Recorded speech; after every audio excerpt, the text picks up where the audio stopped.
শুক্রবার বেলদা গান্ধী মোড়ের বাসস্ট্যান্ড এলাকা পরিদর্শন করলেন পূর্ত দপ্তরের আধিকারিকরা। চলল মাপঝোপ। স্ট্যান্ড এলাকায় আরও সম্প্রসারণের প্রয়োজন বলে মনে করছে দপ্তর। সেই মতো এদিন সার্ভে করা হয়েছে। এক্ষেত্রে প্রয়োজনে পূর্ত দপ্তরের জায়গায় বসে থাকা ব্যবসায়ীদের তুলতে হতে পারে বলেও জানাচ্ছে তারা।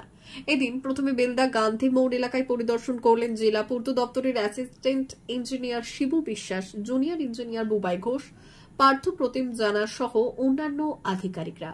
কতটা জায়গা প্রয়োজন তার মাপঝোপ করেন।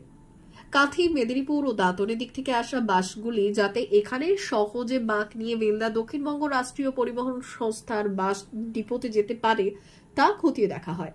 সেই জন্য গান্ধী মোড় এলাকা আরও সম্প্রসারণের কথা ভাবছে পূর্ত দপ্তর। যদিও ইতিমধ্যেই বেলদা বাসস্ট্যান্ড এলাকায় রাজ্য সড়কের ধারে বসা ব্যবসায়ীদের পিছিয়ে দেওয়া হয়েছে। তবে আরও জায়গা প্রয়োজন হবে কিনা এই দিন সেই বিষয়ে সার্ভে করে দেখেছে সংশ্লিষ্ট দপ্তর। দপ্তর জানাচ্ছে বেলদাতে রাস্তার দুধারে পূর্ত দপ্তরের অনেকটা জায়গা আছে। সার্ভে করার পর নকশা হবে, সেই মতো কাজ হবে। এদিন পরিদর্শনের সময় ছিলেন বিধায়ক সূর্যকান্ত অট্ট।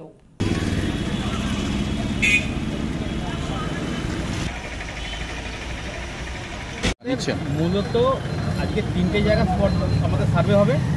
একটা হচ্ছে বেলদা গান্ধী জাংশন মোড়টা, আর একটা ঠাকুর চক আর ঠাকুরদা, দুটোতে আমাদের একটা বাস বের করার একটা পরিকল্পনা নিচ্ছি। আর এই জায়গাটা রোডের উপর সুন্দর সুস্থভাবে যাতে বাসটা ঘুরতে পারে তার জন্য আমরা একটা সার্ভে করতে চাই। তারপরে এটা করার পরে আমাদের নকশা ফকশা হওয়ার পরে তারপরে বাকি যা প্রসেস করবে করবো। নতুন করে কি আর সম্প্রসারণের জন্য? হ্যাঁ, সম্প্রসারণের দরকার পড়লে যেটা প্ল্যানিংয়ে যেরকম আসবে তাতে সম্প্রসারণের জন্য যেটুকু দরকার হবে আমাদের জায়গা তো যথেষ্ট চারিপাশে আছে। মানে কবের দিকে কাজ শুরু হতে পারে? দেখি আমাদের এই প্রজেক্ট এই প্ল্যানিংটা জমা পড়ুক আমাদের কাছে অফিসিয়ালি, ঠিক আছে? আমাদের তারপরে হায়ার অফিসাররা বসে কবে কি কাজ শুরু করার ব্যাপারটা দেখবে।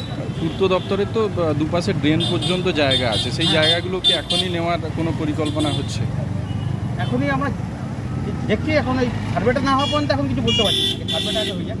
আচ্ছা, সার্ভেটা হওয়ার পরে আমরা এমনি অলরেডি আমরা তো একটা বলেছি ডিমার্কেট করার জন্য কতটা কী আছে, পার্টি ডিমার্কেট হয়েছে আর বাকি আছে। এমনি ঠাকুরদা বা ঠাকুর চকের ক্ষেত্রে কীরকম পরিকল্পনা হচ্ছে? ওই বাসবে হবে আলাদা করে, মানে যেরকম আমাদের রাস্তাতে সম্প্রসারণ আছে তার পাশাপাশি বাসবেটাও হবে। মানে রাস্তার উপরে আর বাস দাঁড়াবে না, এরকম একটা আরও চিন্তাভাবনা আমাদের আছে। ঠিক আছে, কী নাম স্যার? শিবু বিশ্বাস, অ্যাজ এ সিনিয়র পিডব্লিউ।